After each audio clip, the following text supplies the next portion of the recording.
Governor Sindh Kamran Khan Tessori کا کہنا ہے کہ سندھ کو اسپورٹس سٹی بنانے اور اسپورٹس جرنلزم سے وابستہ صحافیوں کے مسائل ترجیحی بنیادوں پر حل کیے جائیں گے اور ہر ممکن اقدامات کرنے کے لیے فوری کام کیا جائے گا۔ پاکستان اسپورٹس رائٹر فیڈریشن اور سجاس کی اپنی برادری سمیت کھیل اور کھلاڑیوں فلاح و بہبود کے لیے کی جانے والی خدمات قابل تحسین ہے، جبکہ صوبے میں کھیلوں کے فروغ کے لیے پاکستان اسپورٹس رائٹرز فیڈریشن اور سجاس کو ساتھ لے کر چلیں گے۔ گورنر سندھ نے PSWF کے سیکرٹری جنرل محمد اصغر عظیم کی سربراہی میں پاکستان اسپورٹس رائٹر فیڈریشن اور اسپورٹس جرنلسٹ ایسوسی ایشن آف سندھ کے وفد سے ملاقات کے دوران کہا کہ سجاس کے صدر آصف خان، جنرل سیکرٹری شاہد عثمان ساٹھی، سینئر نائب صدر Mahmood Riaz, secretary finance Shahid Ansari, Pakistan sports writer federation کے نائب صدر عبید آوان، سجاس کے ایگزیکٹو کمیٹی کے ارکان کلثوم جہاں، اکبر علی،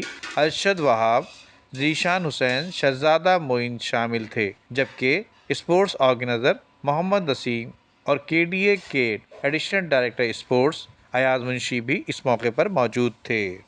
گورنر سندھ کا کہنا تھا کہ پاکستان بھر کے اسپورٹ جرنلسٹ کا سجاس کی خدمات کا اعتراف کرتے ہیں۔ انہوں نے مزید کہا کہ ملک کے پرامن تصور کو اجاگر کرنے میں اسپورٹس جرنلسٹ کا کردار نمایاں ہے۔ آج ملک میں غیر ملکی ٹیموں کی آمد اور انٹرنیشنل اسپورٹس کی بحالی کی جانب ہمارے سیکورٹی اداروں کی انتھک محنت اور قربانیوں کا ثمر ہے، تو دوسری جانب اس حوالے سے ذرائع ابلاغ کے ذریعے بین الاقوامی ٹیموں کی ذہن سازی اسپورٹس جرنلسٹ کا قابل ستائش کارنامہ ہے۔ اس موقع پر PSWF کے سیکرٹری جنرل اصغر عظیم نے گورنر کا شکریہ ادا کیا اور انہیں فیڈریشن اور سجاس کی کارکردگی پر بریفنگ بھی دی، جبکہ فیڈریشن اور سجاس کی جانب سے صوبے میں اسپورٹس کلچر کے فروغ، اسپورٹس جرنلسٹ، کھلاڑیوں اور آرگنائزر کے مسائل کے حل کے لیے پیش کردہ تجاویز کو بھی گورنر سندھ نے مثبت قرار دیا۔ اصغر عظیم کا کہنا تھا کہ نکاح کی سنت کے لیے خاتم النبی حضرت محمد مصطفیٰ صلی اللہ علیہ وآلہ وسلم کا حلف نامہ لازمی پیش کرنا اور تمام مکاتب فکر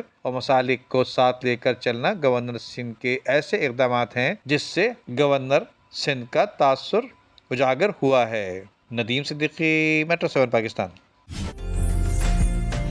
عمدہ میں پکائیں اور جی بھر کے کھائیں۔